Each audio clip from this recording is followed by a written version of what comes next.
বাংলাদেশের সাংস্কৃতিক অঙ্গনের এক উজ্জ্বল নাম মেহের আফরোজ শাওন। একটা ছিল সোনার কন্যা মেঘ বরণকে অঞ্চলে ছিল সেই কন্যার জীবনের প্রতিটি অধ্যায়ে সংগ্রাম, প্রেম আর সৃষ্টি, এই তিনটি শব্দের প্রতিচ্ছবি মেহের আফরোজ শাওন। দুই চোখে তারা হারে কি মায়া, নদীর জলে পড়লো কন্যার ছায়া। হুমায়ুন আহমেদের পাশে দাঁড়িয়ে থেকেও তিনি নিজেই এক গল্প। তিনি কারো ছায়া নন, নিজেই একটি আলো। তার জীবনের গল্প অনেকের জন্য অনুপ্রেরণা, সাহস এবং ভালোবাসার পাঠ।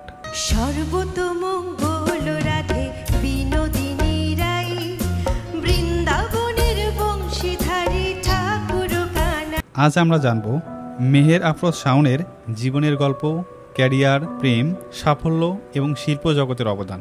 ভিউয়ার্স, দেখতে থাকুন পুরো ভিডিওটি। আপনি কি খাইতেছেন? সিগারেট না গাঞ্জা? গন্ধ জান কেমন কেমন লাগে। গাঞ্জা খাইতেছি, তো সেটা কি?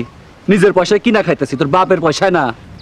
মেহের আফরোজ শাওনের জন্ম 1981 সালের 12 অক্টোবর। তার বাবা মোহাম্মদ আলী এবং মা জাতীয় সংসদের সংরক্ষিত মহিলা আসনের সদস্য ছিলেন। ছোটবেলা থেকেই সঙ্গীত ও সাহিত্যের প্রতি তার টান ছিল প্রবল। বলেছিলে আমার হবে, মন দিয়াছি এই ভেবে। 1996 সালে ঢাকার ভিকারুন্নেসা স্কুল অ্যান্ড কলেজ থেকে স্কুল জীবন সম্পূর্ণ করেন। 1998 সালে একই প্রতিষ্ঠান থেকে এসএসসি সম্পূর্ণ করেন। এরপর ইউনিভার্সিটি অব এশিয়া প্যাসিফিকে ভর্তি হন তিনি। সেখান থেকে স্থাপত্য প্রকৌশলে স্নাতক ডিগ্রি অর্জন করেন তিনি। কিন্তু জীবনের পথে এগোতে গিয়ে অভিনয় আর শিল্প চর্চাই হয়ে ওঠে তার জীবনের মূলধারা।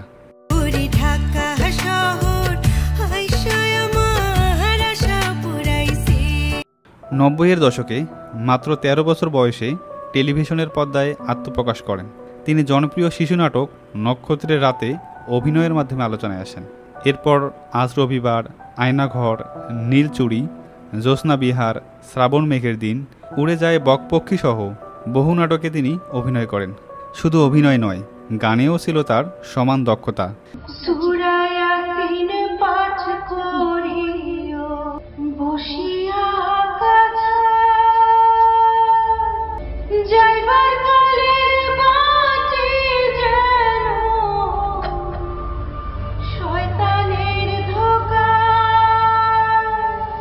শাওনের জীবনের সবচেয়ে আলোচিত অধ্যায় ছিল হুমায়ুন আহমেদের সাথে সম্পর্ক।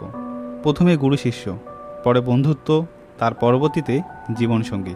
2005 সালে তারা বিবাহ বন্ধনে আবদ্ধ হন। এই বিষয় নিয়ে অনেকে বিভিন্ন রকম প্রশ্ন তোলে, আবার কেউ কেউ সমালোচনাও করেন। কিন্তু এই সম্পর্ক ছিল মমতার, সৃষ্টির এবং সাহসিকতার। শাওনের অনুপ্রেরণাতেই হুমায়ুন আহমেদ সৃষ্টি করেছেন বহু কালজয়ী চরিত্র ও রচনা। এটা কি তুমি লিখেছো?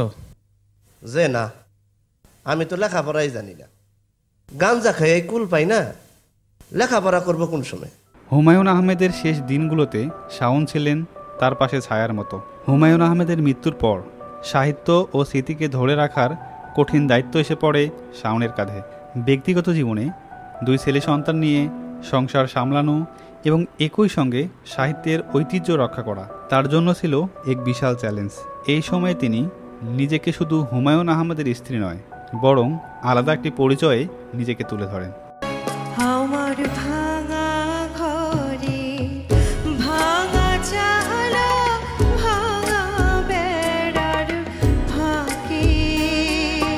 আজ শাওন কেবল শিল্পী নন, একজন সাংস্কৃতিক ব্যক্তিত্ব।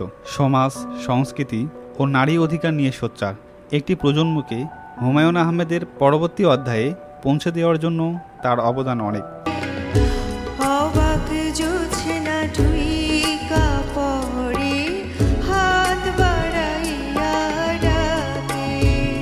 হুমায়ুন আহমেদের মৃত্যুর পর শাওন শুধু স্ত্রী হিসেবেই নয়, একজন লেখক, পরিচালক ও সংগঠক হিসেবেও নিজেকে তুলে ধরেছেন। পাশাপাশি তিনি নুহাসপল্লী পরিচালনার দায়িত্ব পালন করেছেন এবং বাংলা সংস্কৃতি ও সাহিত্যে কাজ করে যাচ্ছেন। একজন সাকিব আল হাসানের মতো যদি কিছু করতে পারতাম তাহলে মনে হতো যে না, আমি কিছু একটা করেছি। বা একজন হুমায়ুন আহমেদ, একজন রুনা লায়লা, একজন সাবিনা ইয়াসমিন, ওনাদের নামটা শুনলে মনে হয় যে কিছু একটা ওনারা অনেক কিছু করেছেন। সেই কনটেক্সটে চিন্তা করলে আমি কিছুই করতে পারিনি। শাওনের ক্যারিয়ারের উল্লেখযোগ্য একটি অংশ জুড়ে আছেই হুমায়ুন আহমেদের নাটক ও চলচ্চিত্র। তার কণ্ঠে গাওয়া গানগুলো শ্রোতাদের কাছে বেশ জনপ্রিয়তা পেয়েছিল। 2015 সালে শাওন পরিচালনা করেন হুমায়ুন আহমেদের উপন্যাস অবলম্বনে নির্মিত কৃষ্ণপক্ষ সিনেমা।